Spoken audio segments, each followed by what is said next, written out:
غسل جنابت کا مسنون طریقہ۔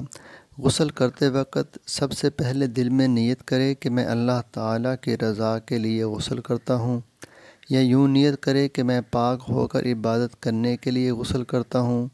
پھر دونوں ہاتھ کلائیوں تک 3 بار دھوئے، پھر چھوٹا بڑا استنجا کرے، یعنی چھوٹی بڑی دونوں شرمگاہ کو دھوئے، اگرچہ ان پر کوئی نجاست نہیں لگی ہو، اور اگر نجاست لگی ہو تو اس نجاست کو بھی دھوئے۔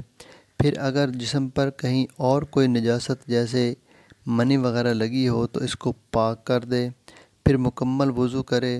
وضو اسی طریقے پر کرے جس طرح نماز کے لیے کیا جاتا ہے، اور اس میں وضو کے فرائض، سنتوں اور آداب کی رعایت کرے۔ پھر پورے جسم پر 3 بار اچھی طرح پانی بہائے کہ جسم کی کوئی جگہ خشک نہ رہے۔ جسم پر پانی بہاتے ہوئے ہاتھ سے جسم کو ملتا بھی رہے۔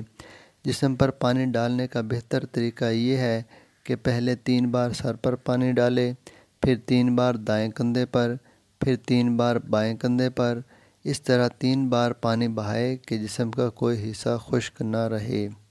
غسل جنابت کے 3 فرائض: 1 بار اچھی طرح کلی کرنا۔ نمبر 2، 1 بار اچھی طرح ناک میں پانی ڈالنا کہ نرم حصے تک پانی پہنچ جائے۔ نمبر 3، 1 بار پورے جسم پر اچھی طرح پانی بہانا کہ ذرہ برابر بھی کوئی جگہ خشک نہ رہے۔